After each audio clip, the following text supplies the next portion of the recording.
I'm going to talk about relationships that matter most, and it's going to be from the son to the parent perspective, so a slightly different perspective. We call these big idea speeches. This is a simple idea, very, very simple idea. I'll get it to you in a second, but first I want to introduce you to my parents. So this is my mom and dad. At this time, my dad was about 22 years old. He already had his PhD in mathematics, and he was head of the mathematics and computer division at China Lake, California, where they were designing the Sidewinder missile, the first heat-seeking missile. My mom, Margaret, at that time was about 25, so a few years older than my dad, still had a couple years to go to complete her PhD in mathematics at the University of Oregon. So kind of high-pressure people, people ask, why did I become a psychologist? And I say, because my parents were mathematicians, right? Yeah. Here they are 30 years later. At this point, my dad is the Dean of Graduate Studies at Louisiana Tech and Grambling Universities, and my mom's a math professor at Louisiana Tech and Grambling. You can see that they had a family. I'm the one with the long hair, right? At this point, I'm the same age in this photo that my father was in that first photo, right? Carrie and I had already started our first company, but we hadn't moved it to Utah yet. I can tell because of the hair. The hair had to come off when I started teaching at BYU, right? And you can see I have two sisters, one adopted, and a little brother. They're like 9, 10, and 11 years younger than I am. So 30 years has gone by. Here's another 30 years. So now they're in their mid-80s, right? They've retired.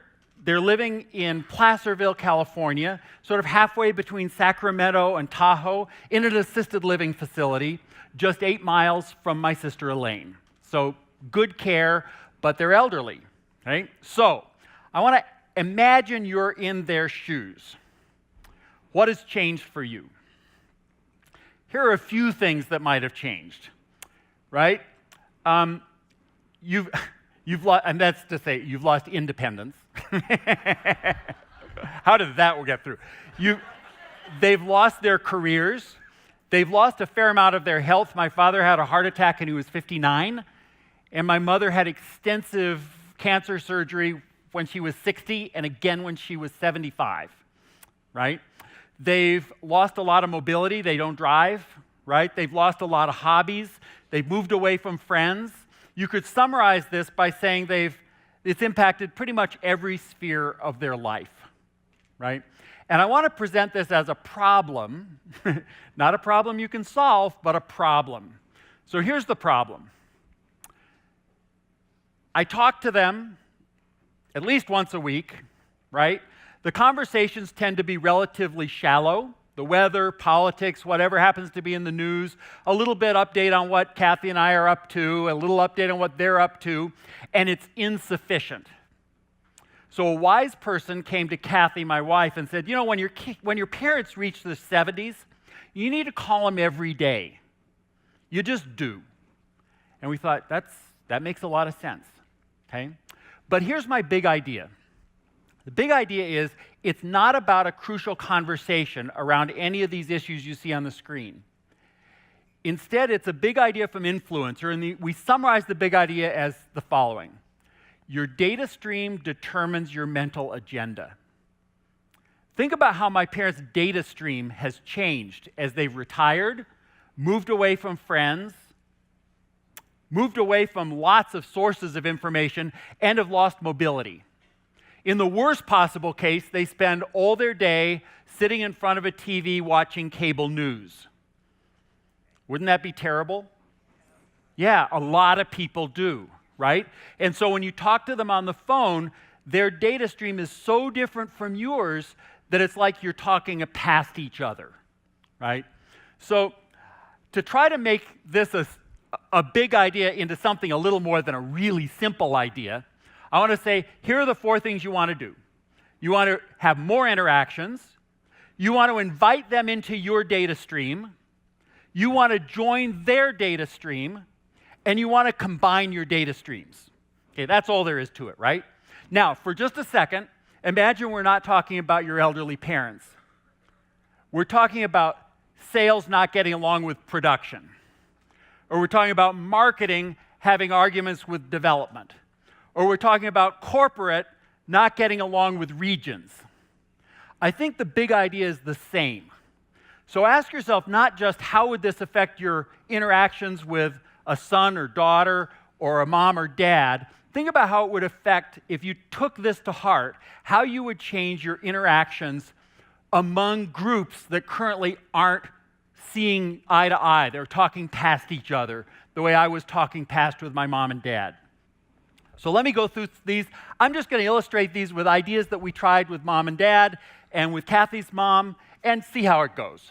Okay, so first is call every day. Make it easy, make it predictable. Right? We had to get my mom a phone, a better phone, a phone that she could deal with more comfortably. Use FaceTime if possible.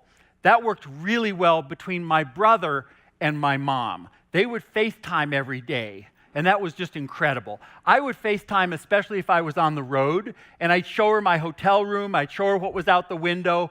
It was helpful. And we would team it, meaning my wife and I would be on the phone together often. That way the conversation could include all of us as much as possible, right? Share your experiences, okay? So this is, my wife and I don't have any children, but we have 24 nieces and nephews. 23 on her side, 1 on my side, all right? So you see me and my wife here, and you see on the far left is Brian, who's my sister's son, and in the middle is Stephen, who's on my wife's side of the family, and we're just a day at the beach doing surf lessons, right? So just share fun stuff when you can. We would try to send a photo or two every day, so you have something to touch base with when you call that evening, right? Sometimes it was kind of cool because we'd be sharing an experience. This is filming in Africa, right? So we're filming a family that's listening to Twende Nawakate, and I'm sending photos to my mom, who's watching along, participating, and I want to say that this comes with a few hazards, okay? We were writing the book Influencer at this point, and my mother was an author. She wrote several mathematics textbooks, right? My favorite is one she wrote in 1968. It's called Abstract Algebra and Solution by Radicals. Yeah, if you were a mathematician, you'd get it. Right? But I'm not. So I'm talking to my mom about this book that we're writing. It's this one. And on the back of the book, it has blurbs, right? Those blurbs don't appear magically. Somebody has to hunt down these people, convince them to read a galley proof, right? And then write something nice about it. So I'm talking to my mom about how I'm calling up people, cold calling sometimes, trying to get them to read this book that hasn't been published by people they've maybe never heard of and write a blurb for the back. And she's like, I never did that. And it seems a little dishonest. And I go, well, everybody does it, Mom. Everybody except you. Everybody does it. So the next day, I get this email. So here's the email. If you're the kind of person who likes this sort of book, then Influencer is another for your shelf. Notwithstanding the usual number of cloying stories and self-serving examples, the authors do a workmanlike job of repeating others' observations on the topic of influence. I believe this book shows that with time and application, these authors may eventually produce something worthy of a reader's time. David's mom. So we sent this to McGraw-Hill, and they thought it was the funniest thing they'd ever seen. I was a little afraid they might put it on the back of the book. But I have to say, the more typical email I would get from my mom from trying to involve her in our data stream would be this one. Notice the heading of the email. To Vital Not So Smart. Dear David, this morning's intro from VitalSmarts started with somebody doing something different than somebody else. I've just written them that different is not a comparative. It's different from, not than, right? Now, for me, I'm saying, okay, who did she send this email to?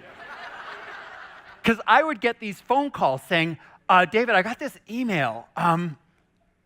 Is she your mom? It'd be, yep, she's my mom, right? So we would get these, and people around the room from VitalSmarts would know, we averaged, I think, one a month of an email that didn't always model our skills, right? Because she equates good grammar with good thinking. If you don't have good grammar meaning her grammar, right, then you're not thinking right. This is sort of a problem. Okay, so these kinds of things happen. But the way we did it was we dove even deeper when we got to change anything. Rather than simply telling her what we were doing and waiting for her criticism after the fact, we recruited her to say, could you read our drafts? And she said, well, if they're good, right? And so she made it through Change Anything, chapter by chapter, right alongside our other copy editors. She would call herself a copy editor, but she would also look for logical mistakes and poor thinking, right, to help us out. So it was good. She even got the jacket, right? It was a real source of pride that brought the two of us together in a really fun, unique way. The others to join their experiences, right? Get into their data stream. That turned out to be a bit of a problem. So my mother continued publishing mathematics articles till she was like in her mid-80s. And I had tried, since I was like in junior high, to sort of relate. I don't relate. I can't relate. I mean, I start reading these sentences and I don't make it through the first paragraph with, Niven won. She got her PhD with Niven. His name was Ivan Niven. There, I got through that, right? But the rest of it, it was hopeless. I really couldn't do it, okay? So instead of using an example of how I entered my mother's data stream, I'll use my mother-in-law, okay? So this is Kathy's mom. Kathy's mom was a huge fan of Dancing with the Stars and American Idol and the other competition shows that had judges, right? So here's how we entered her data stream. During the season, one of these shows that would be on almost every day, like at least every 2 or 3 days. And so during the season, we would call her 10 minutes before the show should start. So she would wake her up, right? Give her a chance to go to the bathroom, get on the right channel, right? All these things were sort of, if she was in her late 80s, right? And then halfway through the show, we'd call her again. We'd be watching it, she'd be watching it, and we'd talk about the judges and talk about the performances. And then at the end of the show, we'd call her a third time to get her to turn her TV off and go to bed, right? Now, every now and then, we'd be waking her up on 2 or 3 of those calls. It was fine. She didn't care. It was a real good chance to connect. We actually kind of missed these shows since she's passed on, but it was a really important way to connect. All right. So I want to say the third and final is create joint experiences. With my mom, she just didn't ever watch TV, right? It just wasn't going to work that way, but she was a big avid reader. Here are a few of the books that worked for us on a book club, where we don't read the same books. We would each write sort of our notes on each chapter, and then we'd share them, sometimes in person, sometimes over the phone or over like a little webinar type thing. If you haven't read these books, you should check them out. They're good. Yeah, a lot of books did not pass her test, but these did. So check them out if you can. But I'll say, we'd also create experiences. Now, my mom was not one for parties, and she was raised Quaker, and you don't want to put yourself on a pedestal or have yourself be singled out. And so a birthday party is the ultimate of we didn't do birthday parties when I was growing up because it would make one person above somebody else, right? And so she didn't like that we did birthday parties, but she lived in an assisted living center where we would throw the party, not for her, for goodness sake, not for her, for the community, right? Just happened to be on her birthday. Her birthday was easy to remember. My father always said, yeah, she's 1 day younger than George Washington. Her birthday's 1 day after George's, right? Okay, so create parties like this. Here was my favorite party. We created mom bucks. And we brought fabulous things. This is my wife, Kathy, with a tray of fabulous things you could buy with mom bucks. And so everybody at the assisted living center had mom bucks that they could spend to get things like, little candles that light up instead of have a flame, those kinds of throw rugs and stuff. The only problem was about a month later when my mom went to get her hair done at their local little beautician thing in assisted living. It turns out people were giving the hairdresser tips in mom bucks. It traced back to mom, right? Pretty obviously. Yeah. Our purpose was there's enough turnover in assisted living that we wanted everyone to know who my mom was, to know who she was, and appreciate her. And having her face on the dollar bill worked, right? So let me advise that if you want to be well known within your company, get your face on the dollar bill. It works, right? Okay. The last thing. My father liked to tell stories, but he was starting to get a little bit of dementia, and he would repeat himself. And my mom said, "You can't tell that story. You've already told it. You have to write it down instead." And so they both ended up writing books. My father's is the one I want to key in on because it's called a book of anecdotes.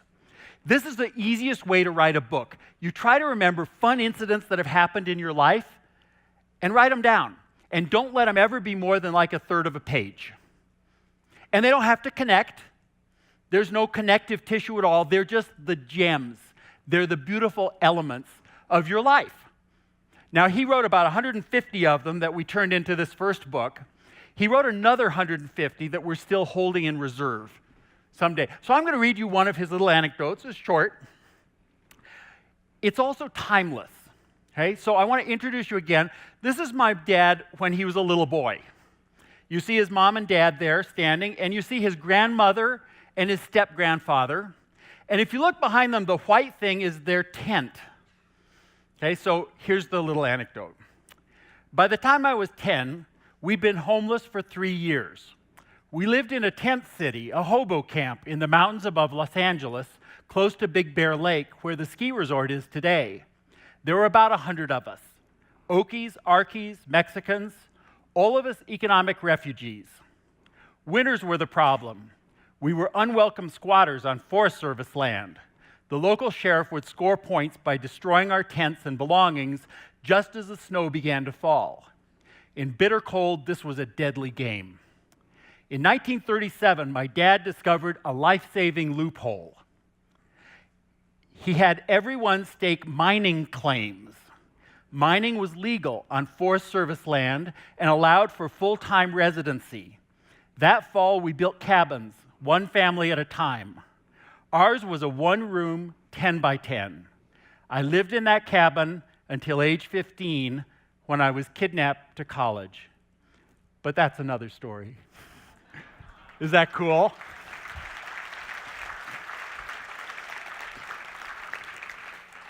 So the promise is making an effort to build that kind of engagement by frequent conversation, inviting them into your data stream, putting yourself in their data stream, and creating data streams together adds immeasurably to your understanding of each other, which allows the crucial conversations to be very natural. Now, since my parents have passed, I would say we're now trying to build engagement using these very same principles with our nieces, our nephews, our neighbors. This is a scene from the Black Hills Mountain Unicycle Weekend that we organized. So these are our nieces and nephews who are heading down the trail, right? So, in finishing up this little talk, I want you to think of how you'd use these principles both at home but also at work. What could you do that would take two facilities that don't get along, two regions that don't see eye to eye? How could you use these same principles? The really simple adage of your data stream determines your mental agenda. How can you get them to have a common, deeper, greater data stream? Thanks so much.